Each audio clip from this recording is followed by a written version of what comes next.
تعرفوا ايه هي الطاقة اللي شغال بيها كل حاجة في الكون تقريبا وبما فيها جسمك، واللي من غيرها هنعيش في ظلام، واللي برضو قادرة تنهي حياتك في ثانية؟ الطاقة دي هي الكهرباء.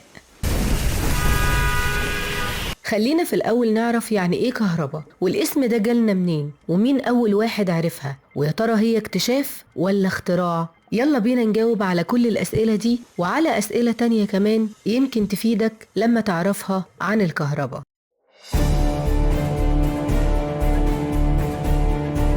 الكهرباء، وده باختصار شديد، هي شحنات كهربائية بنسميها إلكترونات، بتكون داخل مادة موصلة زي المعدن على سبيل المثال، واللي بنشوفه جوه السلك الكهرباء اللي عندنا في البيت. سلك البلاستيك اللي من بره ما إلا وعاء للسلك الداخلي اللي بتمر فيه الإلكترونات أو الشحنات الكهربائية اللي هي الكهرباء. أما كلمة كهرباء فهي ليست عربية في الأصل، ولكنها جملة فارسية تتكون من مقطعين هما كا بمعنى أش ورباي بمعنى جاذب، ومعناها الحرفي المادة الجاذبة للقش. وعندما اكتشف العالم اليوناني طاليس سنة 600 قبل الميلاد تقريبا إن حجر اسمه الكهرمان، واللي بنقول عليه برضو العنبر، لما بيتحك أو بيتدلك بيشد الحاجات الخفيفة ليه زي القش، ومن هنا أطلق عليها كهرباء أي المادة الجاذبة للقش. بعد كده انتقلت للغة العربية وتمت إضافة همزة في آخرها لتتحول إلى كهرباء. واستخدم العرب جملة خاصية الكهرباء في إشارة بشكل عام إلى قدرة أي مادة لجذب الأشياء إليها بعد حكها بسطح خشن.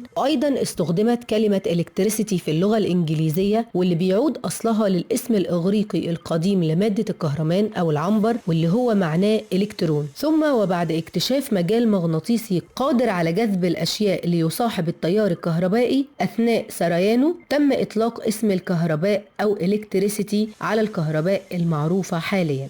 وبكده نقدر نقول إن العالم طاليس هو أول من وضع حجر الأساس في بداية اكتشاف الطاقة الكهربائية، واللي من بعده توالى عمل العلماء في اكتشافها، وده على مدار مئات السنين. خليني أذكر لكم أهم العلماء اللي وضعوا قوانين علم الطاقة الكهربية. في علماء كتير وإلى الآن موجودين علماء بيطوروا في الطاقة الكهربية، لكن إحنا هنذكر فقط اللي وضعوا القوانين لعلم الطاقة الكهربية. وزي ما قلنا اللي وضع حجر الأساس سنة 600 قبل الميلاد العالم طاليس، ده من مدينة ملطية في آسيا الصغرى اللي هي تركيا حاليا، وهو أول واحد سجل ملاحظة عن ظاهرة كهربية. لاحظ إن الكهرمان لما بيتدلك بيجذب حاجات خفيفة. طاليس ما اخترعش الكهرباء، بس هو أول واحد قال استنوا في حاجة غريبة بتحصل هنا. يجي بعده سنة 1600 العالم ويليام جيلبرت من إنجلترا، أول واحد يستخدم مصطلح إلكتريوس، فرق بين المغناطيس والطاقة الساكنة. ده الراجل اللي سمى الحاجة باسمها.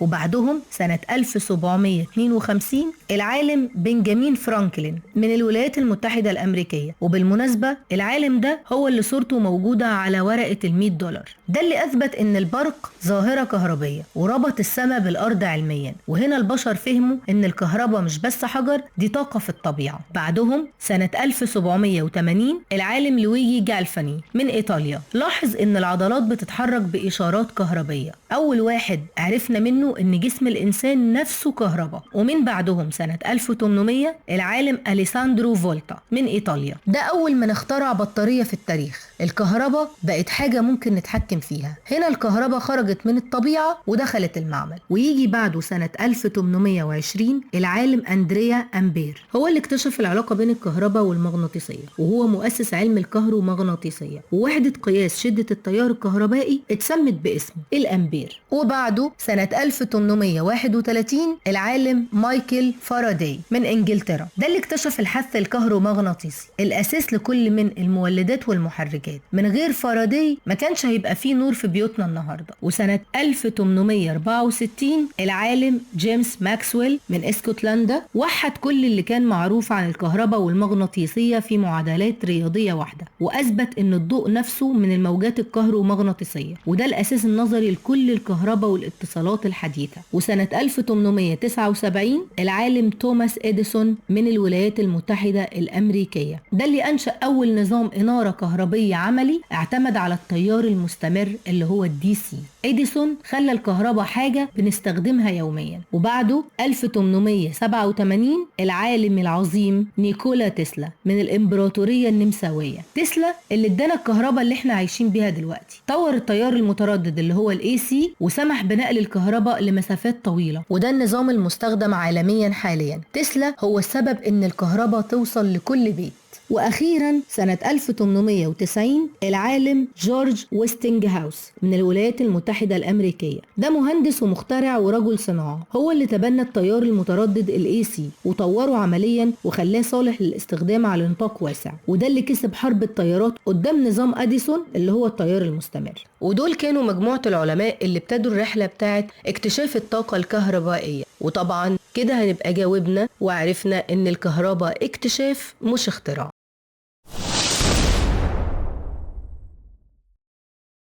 طب دلوقتي عايزين نعرف الكهرباء ازاي بتموت، ايه اللي بيحصل بالظبط؟ تعالوا نشوف. ببساطة مخ الإنسان يساوي كهرباء، القلب برضو كهرباء، العضلات بتشتغل بالكهرباء، جسم الإنسان شغال بإشارات كهربائية ضعيفة جدا ومنظمة. لما كهرباء خارجية بتدخل عليه بتعمل تشويش على النظام كله. الكهرباء بتأثر بثلاث طرق رئيسية. رقم 1 تشويش الإشارات العصبية، الأعصاب بتبعت أوامر غلط، العضلات بتنقبض فجأة، وطبعا لما العضلات بتنقبض فجأة الشخص ما بيعرفش حتى إن هو يبعد. رقم 2 اضطرابات كهربة القلب، القلب ليه إيقاع كهربائي دقيق، أي تشويش طبعا هيوقف الإيقاع الطبيعي اللي ماشي بيه القلب، وبكده ممكن القلب يتوقف عن النبض وبالتالي الإنسان يفقد حياته. رقم 3 شلل مراكز التحكم، المخ بيبقى مش قادر يدي أوامر والتنفس بيتأثر، وبكده ممكن جدا الإنسان يفقد حياته نتيجة الأوامر اللي بتحصل من المخ الخاطئة أو فقدان التنفس لا قدر الله. طيب ليه أحيانا الناس بتنجو من صعقة قوية؟ ده بيكون في حالات نادرة جدا. رقم 1 ان التيار مر خارج مسار القلب، 2 الجسم كان جاف، 3 زمن التعرض كان قصير، 4 حصل تدخل إسعافي سريع.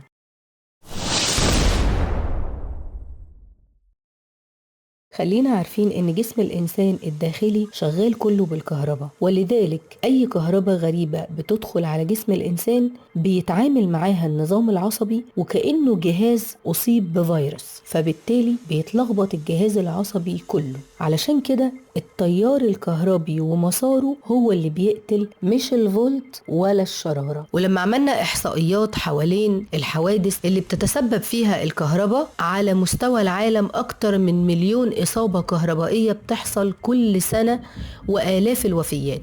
وأخيرا خلينا ناخد بالنا من الحاجات البسيطة دي علشان نحمي نفسنا من خطر الكهرباء. 1 ما نسيبش أي جهاز كهربائي في البريزة من غير استخدام. 2 ما نشغلش أجهزة كتير على مشترك واحد. 3 أي سلك باين أو مقطوع بلاش التهاون فيه. 4 لو إيدينا مبلولة بلاش نقرب من الكهرباء. 5 البرايز لازم تكون متغطية علشان الأطفال. الحاجات دي بتحصل كل يوم وفي كل بيت.